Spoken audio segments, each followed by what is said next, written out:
Bismillahirrahmanirrahim. Assalamualaikum warahmatullahi wabarakatuh. Alhamdulillahi rabbil alamin. Wassalatu wassalamu ala rasulillahil karim.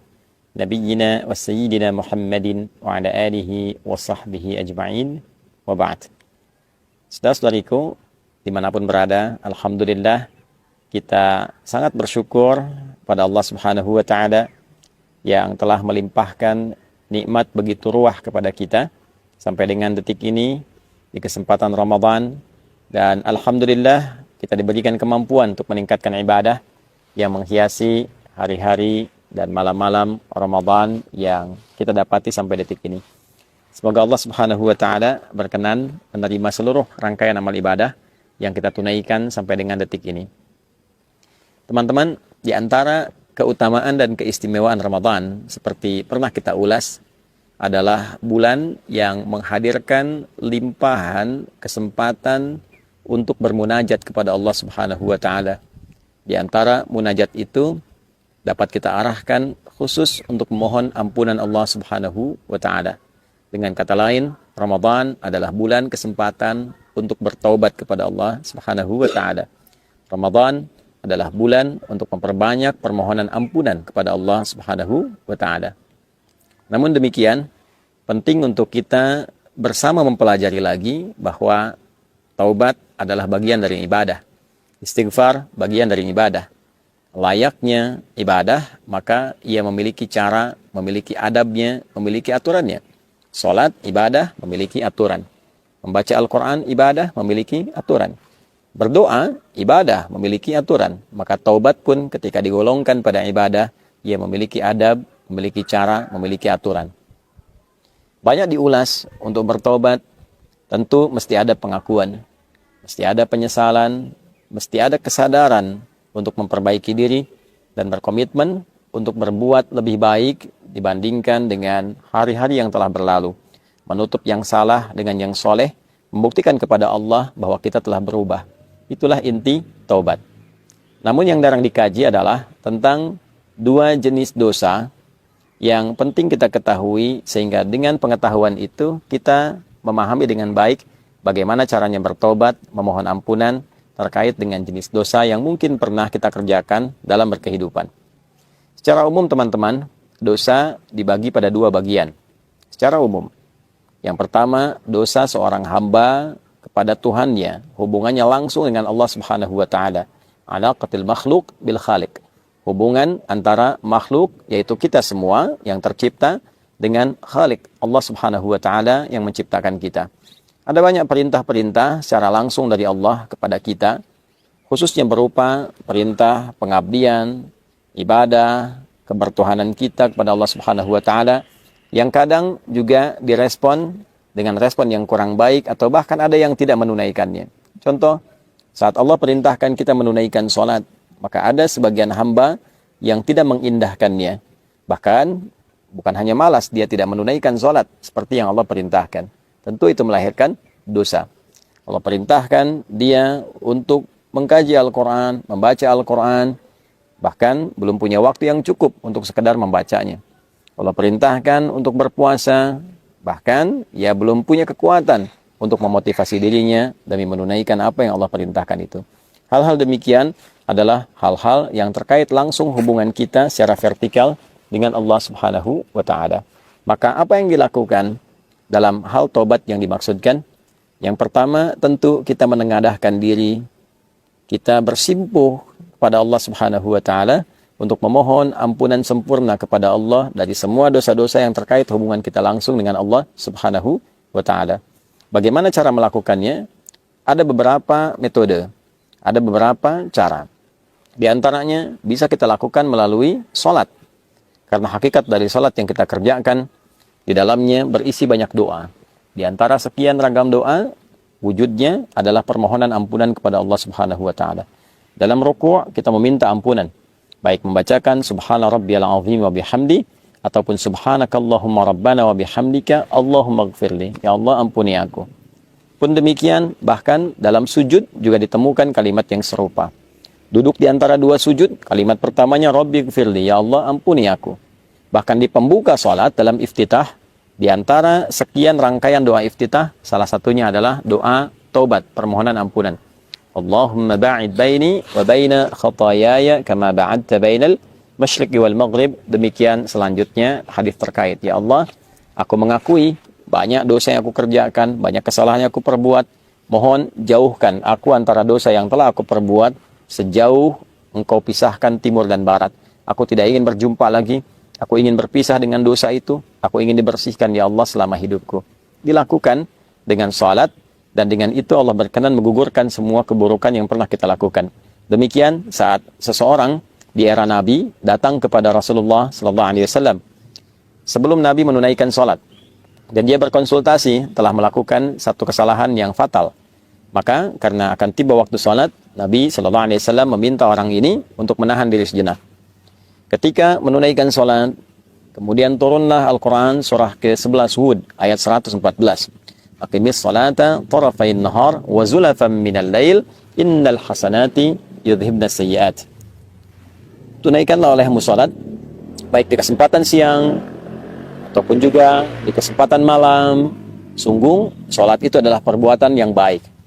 Salat-salat yang kau kerjakan, subuhkah, zuhurkah, asar, maghrib sampai isya, bahkan salat-salat sunnah itu adalah hal yang baik, bernilai pahala dan berpotensi menggugurkan dosa. Hal yang baik, bernilai pahala, berpotensi menggugurkan dosa, disebut dengan hasanah. Jamaahnya disebut dengan hasanat. Lawannya sayyiat. Maka hasanah itu akan menggugurkan sayyiat. Hasanah yang saleh bisa menutup yang salah. Maka Allah tegaskan, innal hasanati, sungguh kebaikan-kebaikan bernilai pahala itu, yudhibnas sayyiat, itu akan menggugurkan, menghilangkan segala bentuk keburukan-keburukan. Maka setelah Nabi menunaikan salat dan tuntas, orang ini berkonsultasi lagi, bagaimana dengan status kesalahan saya Rasulullah? Maka Nabi memberikan komentar kama qala, bahwa Allah sudah menurunkan ayat, dengan engkau menunaikan salat, dengan bermunajat kepada Allah, istighfar, betul-betul serius bertobat, Allah berkenan mengampuni dosa-dosa yang pernah dilakukan dalam hidup. Maka inilah salah satu fungsi salat. Fungsi salat bermakna taubat. Jadi bukan sekedar hajat. Wasta'inu bis sabri was salah. Kalau Anda punya persoalan, minta tolong kepada Allah, sabar terima, lalu menunaikan salat. Maka dalam salat kita meminta kepada Allah pertolongan. Itulah hajat. Karena itu dikenal salat adalah hajat. Tapi salat juga punya fungsi atau makna taubat. Kita mohon ampunan kepada Allah. Dalam ruku taubat, dalam sujud taubat, perbanyak, perlama dalam sujud itu, dan mohonkan ampunan Allah, ingat-ingat kesalahan apa yang kita perbuat. Setelah itu, kita minta kebaikan-kebaikan, kita berdoa dengan cara yang benar dan cara yang baik. Skema di luar sholat bisa dilakukan dengan bermunajat, mengangkat tangan, menyatukan kedua tangan, mempertemukan dua garis, mensejajarkan dengan dada, memohon kepada Allah, dan cari doa-doa spesifik sesuai dengan kesalahan yang mungkin kita pernah perbuat. Bila ada yang pernah bertindak yang fatal, sampai dosa, mohon maaf, menghilangkan misalnya nyawa orang lain, ada zikirnya ditemukan dalam Al-Quran. Rabbi inni zalamtu nafsi. Ya Allah, aku telah berbuat salah pada diriku sendiri. Faghfirli, maka mohon ampuni aku ya Allah. Aku menyadari aku salah, tapi aku juga memahami Engkau Maha Pengampun atas semua kesalahan yang pernah diperbuat oleh hambamu. Maka Allah menjawab, faghfaralah.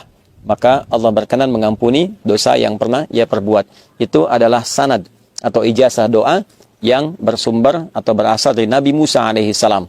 Ketika terjadi peristiwa yang tidak disengaja, Nabi Musa mengingatkan dengan menampar, tapi kekuatan yang diterima oleh pemuda yang kena tamparan itu menyebabkan dia meninggal.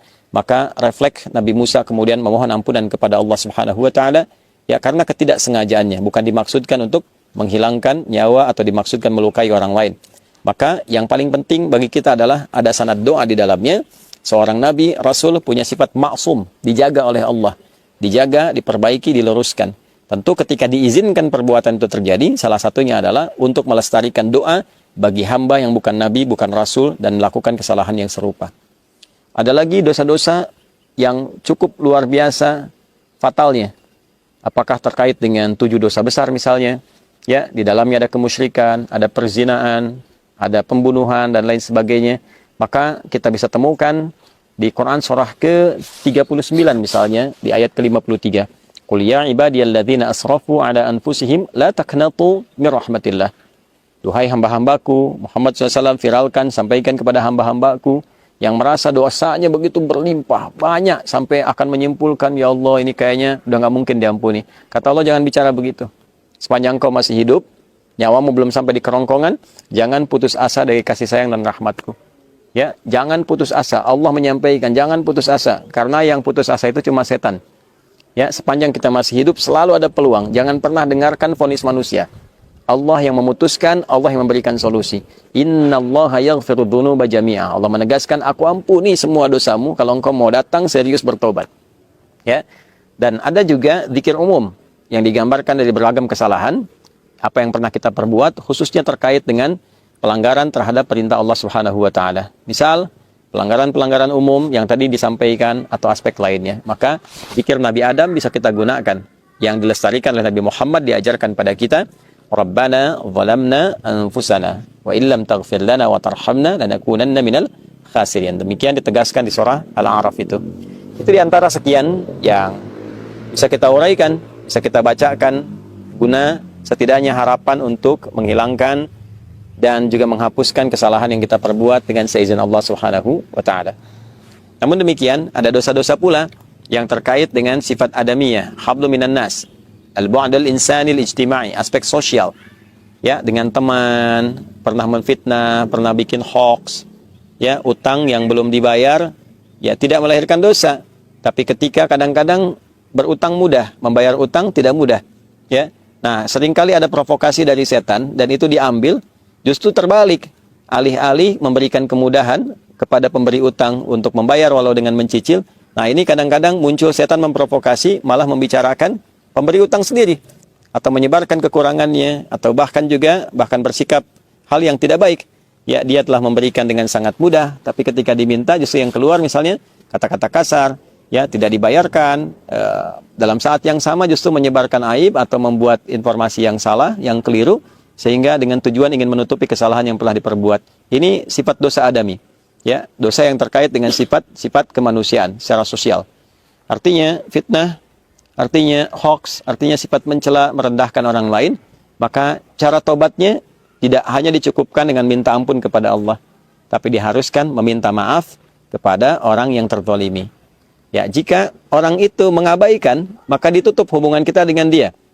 Yang dimaksudkan begini, semisal ada orang mencela kita, lantas kita mengabaikan itu, kita biarkan, kita abaikan, ya, kita mintakan kepada Allah solusi kebaikan, saya tidak ingin menanggapi. Maka kita yang dicela itu oleh Allah akan ditutup hubungannya dengan orang tadi dalam hal memikirkan dia, dibuat seakan-akan tidak ada masalah. Tapi orang yang mencela tadi, ya, sebelum dia minta maaf kepada orang yang dicela, maka tetap akan tergantung keadaan taubatnya, tetap tergantung keadaan permohonan ampunannya kepada Allah sebelum dia meminta maaf kepada orang yang telah dicelanya itu. Nah, karena itu di bulan Ramadan, bulan baik, bulan permohonan ampunan, bulan taubat, kita mesti memahami skema ini. Tidak cukup dengan kita mengatakan, ya Allah ampuni saya, pada bagian yang kedua ini lantas selesai. Hubungan dia dengan Allah selesai, tapi dengan orang itu belum selesai. Ya, bagaimana faktor belum selesainya? Di hadis Muslim, riwayat sahabat Abu Hurairah radhiyallahu taala anhu, bila ini tidak diselesaikan di dunia, maka di akhirat bisa terjebak pada potensi kebangkrutan yang disebut dengan muflis, orang yang bangkrut, karena pahala dia ditransferkan kepada orang yang pernah dizaliminya. Tu'khadhu hadza min hasanati wa hadza min hasanatihi. Dia berbuat salat, lantas dia mencela orang lain, maka pahala salatnya diberikan kepada orang yang dicela itu. Demikian selanjutnya, sampai tiba ada yang fa in faniyat hasanatu, habis modal kebaikannya, tersisa keburukannya. Misal, pahala salat habis, baca Quran habis, tersisa pahala bikin hoax, ya, tentang orang lain. Maka dosa orang yang dihoaxkan itu dibicarakan, diturunkan martabatnya, diambil dosanya, ditimpakan kepada pembuat hoax itu. Faturiha finnar, maka dicucilah dulu dia di neraka dari keburukan-keburukan yang pernah ia kerjakan itu. Maka dari itu teman-teman sekalian, penting bagi kita untuk saling memaafkan, untuk juga memotivasi diri mau meminta maaf. Untuk memaafkan itu sesuatu yang rasanya tidak terlampau sulit. Namun untuk meminta maaf, hal itulah yang kadang-kadang jarang disadari pentingnya untuk dilakukan, karena banyak hambatan yang setan hadirkan dan tidak menginginkan hamba kembali menjadi baik. Untuk itu, saya ingin mengingatkan pada diri pribadi dengan menyampaikan sebesar-besarnya. Yang pertama, mohon ampun pada Allah Subhanahu wa taala. Yang kedua, meminta maaf pada teman-teman semua dimanapun berada, yang boleh jadi dalam setiap tindakan, perilaku, tutur kata berpotensi menyakiti, melukai, atau juga menghadirkan hal yang kurang berkesan dan berkenan. Mohon dimaafkan, mohon sebesar-besarnya diberikan pengertian, dan semoga Allah Subhanahu wa taala mengampuni dosa-dosa kita semuanya. Allahumma taqabbal minna innaka antas sami'ul alim wa tub 'alaina innaka antat tawwabur rahim. Tubna ilaika ya arhamar rahimin taubatan nasuha waghfir lana dhunubana wa kaffir 'anna sayyi'atina wa tawaffana ma'al abrar. Wa sallallahu ala sayyidina Muhammad wa ala alihi wa sahbihi ajma'in. Wa akhiru da'wana alhamdulillahi rabbil alamin.